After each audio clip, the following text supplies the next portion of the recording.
Hey friends, it's Poetic playing Dave the Diver. This game is really caught my attention. I spent about 100 hours in it at this point, and completed the trophies, but have still been working within the game systems. Something that I wanted to share for, especially for new players, and intermediate players, that could save you a lot of time. I did not know about this, but it's a concept. There's two concepts. One is called snowballing. That's a term from Dave Ramsey. It's a financial term he uses, but it totally works for this game, and I wanted to show you what I'm talking about because this can really boost your finances.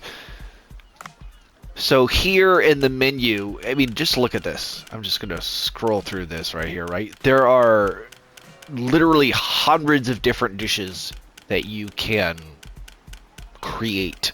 And it's confusing because it's like, oh, I should diversify. Yes and no. So when it comes to snowballing, I'll use I'll show you an example here with these two dishes. So the first one, this tropical fish sushi set, this has been the mainstay of my financial gain in the game.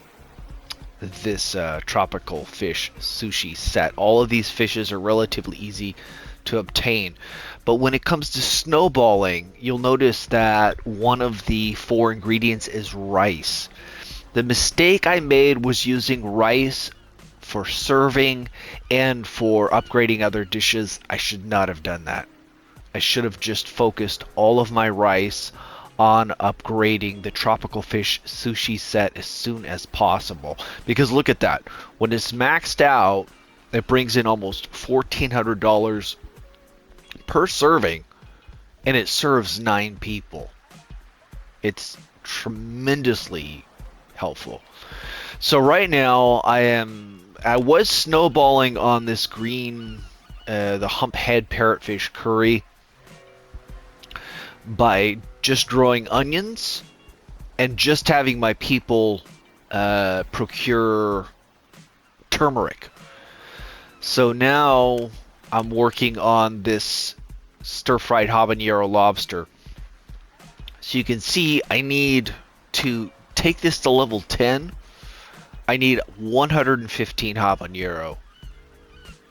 So I've got the Norway lobster and the olive oil already.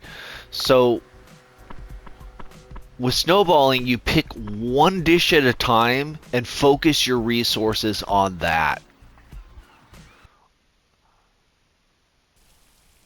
Now at the farm over here, let's talk to our good friend here. Go to manage, right? And you can see here I only have him planting one thing, and that is the habanero peppers. If we wanted to say switch to carrots for the Atlantic bonito curry, I would select the carrots, deselect the habanero, and only grow the carrots. If right now we're doing just the habanero.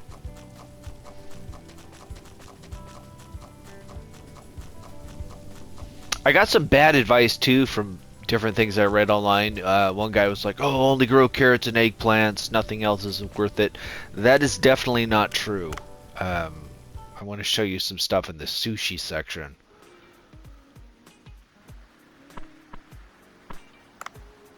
Well, before I get to that, so just with snowballing, you grow one resource and you procure like one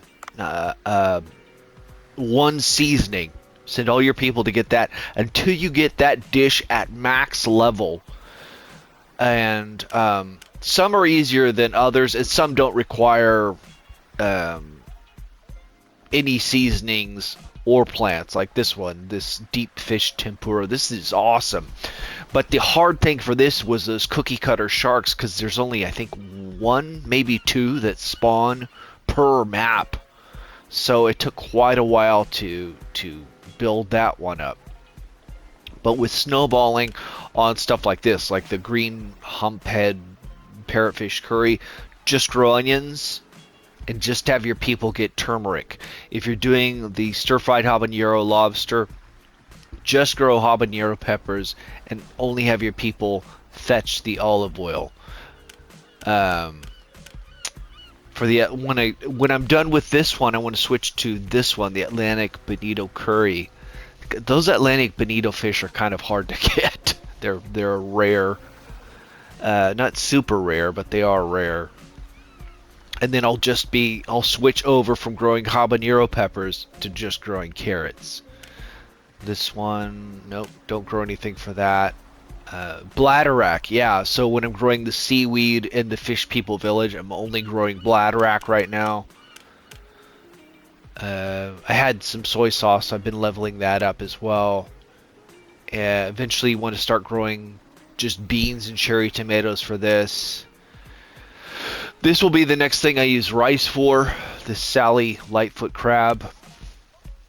And yeah, then I'll switch back to habanero peppers for the vegetable farm, and then I'll only be growing sea grapes in the Sea People Village. But snowballing, especially when you're starting out here with this tropical fish sushi set, I wouldn't have used rice for serving. I would have just used the regular sushi with no rice. It would have hurt in the short term, but in the long term, I would have been making a lot more money sooner, because just using this I can clear about $30,000 per night just on the main restaurant. And if I'm sending it over, these 4 ingredients over to the branch, they're making an equivalent amount of around $30,000 as well. So Snowball, build one thing. I would recommend this tropical fish sushi set to its maximum level, and so you're using minimal resources to get a maximum financial return.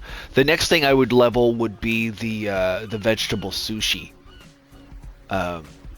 because as you can see, this, it serves 9, but the way you serve isn't in increments of 9. It can be odd numbers like 24 or 42, and with the vegetable sushi you can fill that out. And this also, even though it only serves one person, it's still almost $1,400 a serving for 1 rice, 1 carrot, 1 eggplant. So snowballing definitely helps.